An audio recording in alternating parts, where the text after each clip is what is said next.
So it's super exciting to be at ASCO 2018. There's a lot going on in the lung cancer space. One of the most exciting things is immune therapy. So we've had a lot of results. As we record, the plenary session is about to happen, so we haven't officially seen the results, but it's wonderful to have a lung cancer talk in the plenary session. This is chemo versus pembrolizumab in the frontline setting for non-small cell lung cancer with a PD-L1 score greater than 1%, which has been reported to be positive in the abstract. So we're excited to see the details. This morning, the Keynote 407 study was presented, which is specifically in squamous cell. So this was one of the first studies looking in the frontline setting for squamous cell, specifically with immune therapy. It was randomized carbopaclitaxel or nab-paclitaxel, investigator's choice, versus that same chemo with pembrolizumab, and it was positive for overall survival in the overall group, but as well as in different PD-L1 expression groups, including less than 1%. So, even a PD-L1 that is completely negative, looks like there is a benefit of adding chemotherapy with IO. Other exciting things that I've seen in the area of targeted therapies and driver mutations are abundant. So one of the most exciting was that there was a positive early phase study with LOXO-292, which is a very specific RET inhibitor. There are a small group, 1% to 2% of non-small cell lung cancer patients that have RET translocations. We've seen some marginal activity of multi-targeted TKIs that happen to hit RET in this area, but now just this year at AACR and at ASCO, we're seeing really good activity with specific RET inhibitors, including LOXO-292 from this meeting, and the Blueprint 667 drug as well. So that's really exciting for that group of patients.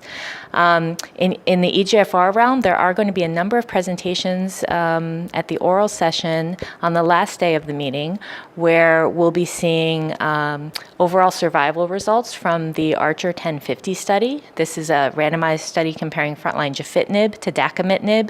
We already saw at last year's ASCO that the PFS was positive, and this year we're going to see the OS is positive too. In a rapidly changing field for EGFR, where at least in the United States, now osimertinib is the standard of care frontline, it is interesting to see some of these other trials showing a survival advantage. There's also a Japanese phase 3 study that's being presented looking at gefitinib compared to gefitinib with chemotherapy, which has a positive survival outcome. So there are going to be many, many more options for patients regardless of mutation.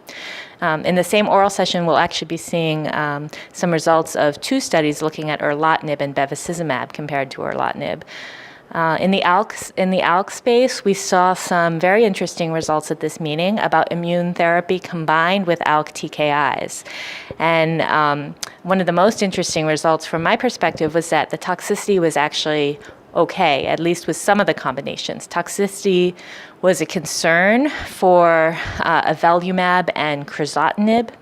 But in that same study, another arm, avelumab and lorlatinib, the toxicity was okay.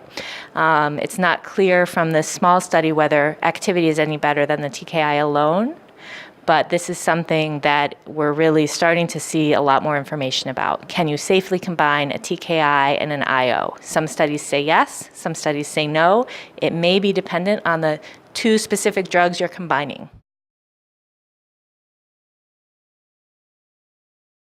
Well, I think the longer we use these agents, at least I can say from my clinical experience, we do see later term side effects too. So I think we still have a lot to learn. Of course, there's the pneumonitis and colitis and hepatitis that you may see while you're treating patients. But some of the more unusual or rare side effects seem to come out after long-term treatment. And so one important thing with a lot of the way that traditionally oncology drugs have been developed is that the dose-limiting toxicity period is very short and at the beginning of treatment. And so, for example, we saw at this ASCO that a combination of lorlatinib, an ALK TKI, and avelumab immune therapy drug did not have any dose-limiting toxicities during the first month of treatment, but there were the majority of patients had serious adverse events that came up later during treatment. And so I think that's something we have to keep in mind, that some of our paradigms for looking at toxicity are predate the immune therapy era. I had a poster at this meeting, a small group of patients, but it was stage 3 EGFR mutation positive patients, and we treated them first off with neoadjuvant afatinib, and then went into standard of care, which is chemotherapy combined with radiation, and for some of the patients, depending on the extent of their disease, surgery.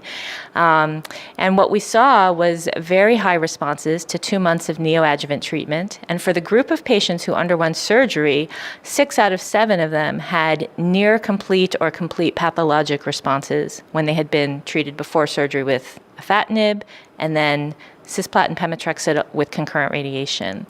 And I think this is really important in the era where everyone's very excited about the PACIFIC study, in which durvalumab immune therapy added after chemotherapy and radiation improves survival for stage 3 patients.